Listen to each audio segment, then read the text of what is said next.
Tell me what you want. I want things, Polly. Don't you want?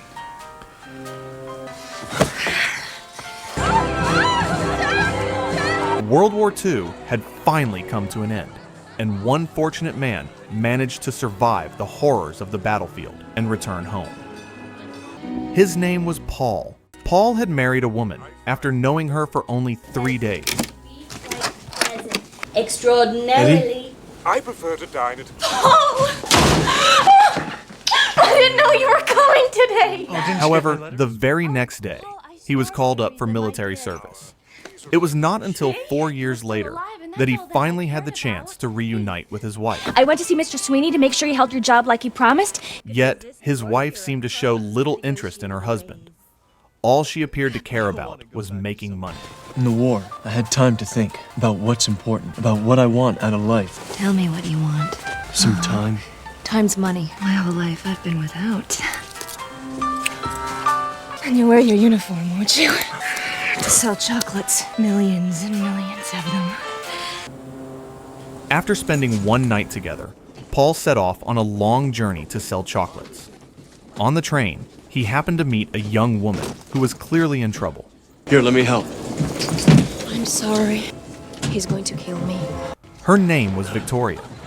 Although they had only just met, Victoria did not hesitate to inconvenience Paul. She then casually fell into a peaceful sleep, as though nothing had happened. Paul continued on his journey, but by sheer coincidence, he crossed paths with Victoria once again. God, I'm so embarrassed. I'm so sorry. How are you? Lady doesn't want to be bothered. While trying to help her out of trouble, Paul ended up getting into a fight with another man. In the end, all three of them were kicked off the bus. Not long afterward, Paul found Victoria sitting alone and crying. I don't think we've been properly introduced. I'm sorry about the boss. All the problems I've caused you. You should just keep going. Who knows what'll happen to you next? He's going to kill me. Who? My father. Well, look, it's none of my business, but if you'd like to talk about it. It was then that he finally learned her story. Victoria had fallen in love with her university professor. Up with you. I'm pregnant. But after she became pregnant, the man cruelly abandoned her.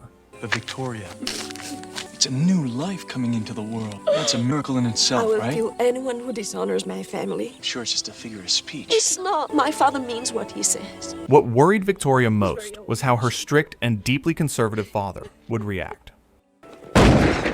Hello, Papa. After hearing about her heartbreaking situation, Paul agreed to pretend to be her husband for one day. Together, they returned to the village where Victoria lived. There, Paul met her father, Alberto. Is this how you were brought up? Betray your mother? Betray your father? I did not betray anyone.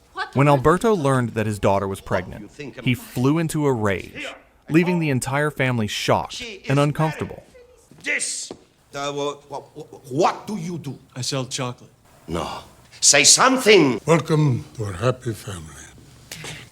Although he initially showed some interest in the chocolates Paul had brought with him, Alberto quickly walked away. I hate him. Victoria, he is your father.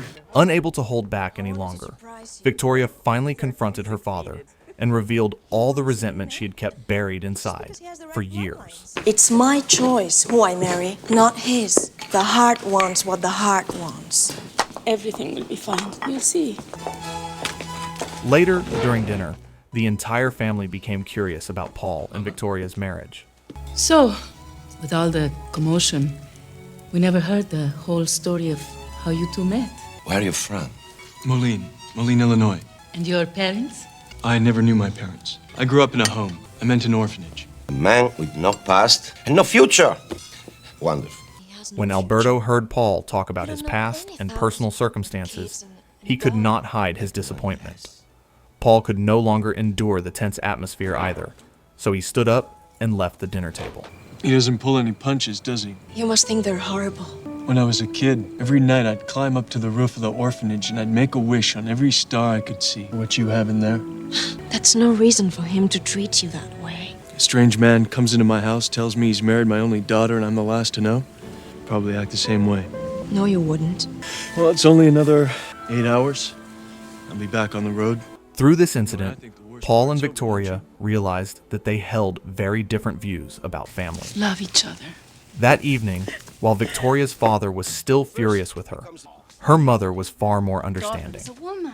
She gently comforted Victoria and tried to persuade her husband to calm down. Who is he? He is her choice, and she is our daughter. But I am furious. First, go and wish them good. Would you marry someone if it wasn't your baby they were carrying? If I loved her. Your mother sent me to wish you good night. Good night, Papa. As Victoria was preparing a place for Paul to sleep, her father suddenly stopped by. He quickly realized that Victoria and Paul were actually sleeping separately, making the situation extremely awkward. What's the matter?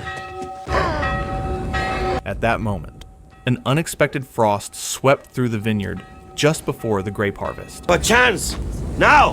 How can I help? The entire family immediately went into emergency mode. Paul did not hesitate to roll up his sleeves and help Victoria find a way to save the vines. Up, down. From a distance, Alberto quietly watched the two of them working together. After a long and exhausting night, Paul planned to slip away the following morning without the family noticing. However, Victoria's grandfather seemed to realize what he was about to do. He stopped Paul and asked him to stay until the harvest was over. I thought you were leaving. When Victoria saw Paul return after believing he had already left, she was overjoyed. Victoria, make sure he knows what he's doing. Aren't you happy you stayed? The whole family then began harvesting the grapes together. Everyone worked enthusiastically and even turned it into a friendly competition.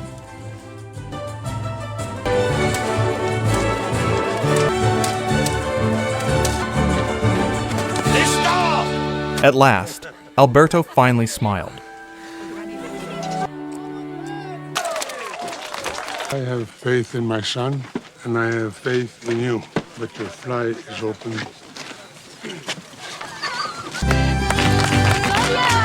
Come on, you're a married woman now. They later crushed the freshly harvested grapes with their feet, filling the vineyard with the joyful energy of a festival.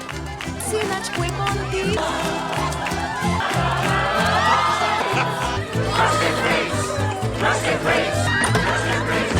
In that moment, Paul and Victoria realized how deeply they had come to care for each other.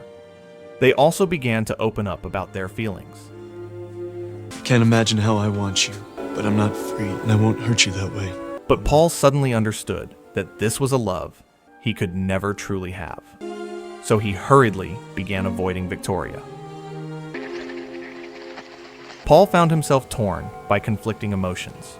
Ironically, Alberto had now started to grow suspicious of the relationship between them. Stick to your candy and keep your nose out of our business. That you'll sleep one night on the floor, the next on the couch. You'll use any excuse to make him feel unwelcome, won't you? This whole thing smells wrong. You don't want me here? I'll leave. Try me. Victoria witnessed everything.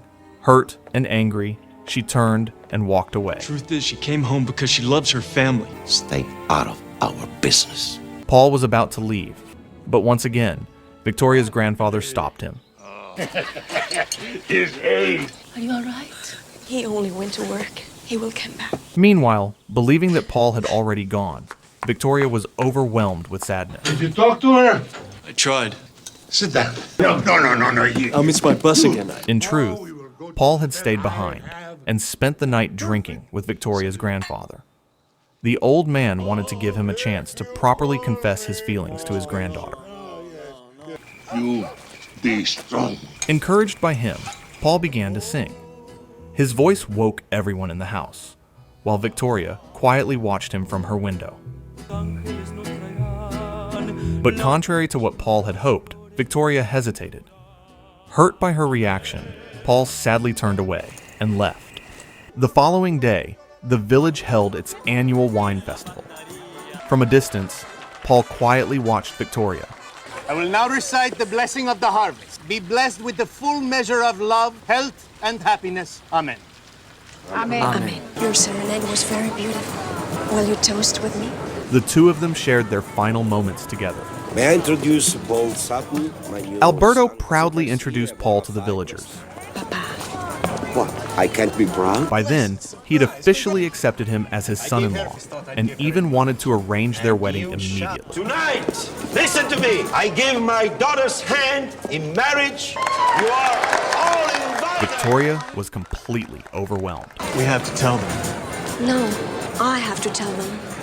Left with no other choice, she finally confessed the truth she had been hiding. Paul was not her husband, and the baby she was carrying was not his. Alberto flew into a rage, while Paul could only stand there helplessly and watch everything unfold. Afterward, Paul returned home, but the moment he arrived, he caught his wife with another man. You don't have a gun, do you? I was ready to try. Paul, don't do anything. I'm not gonna hit you. Are you all right? Instead of feeling guilty, she shamelessly turned around and blamed Paul. Yet, contrary to what he had feared, Paul felt more relieved than ever.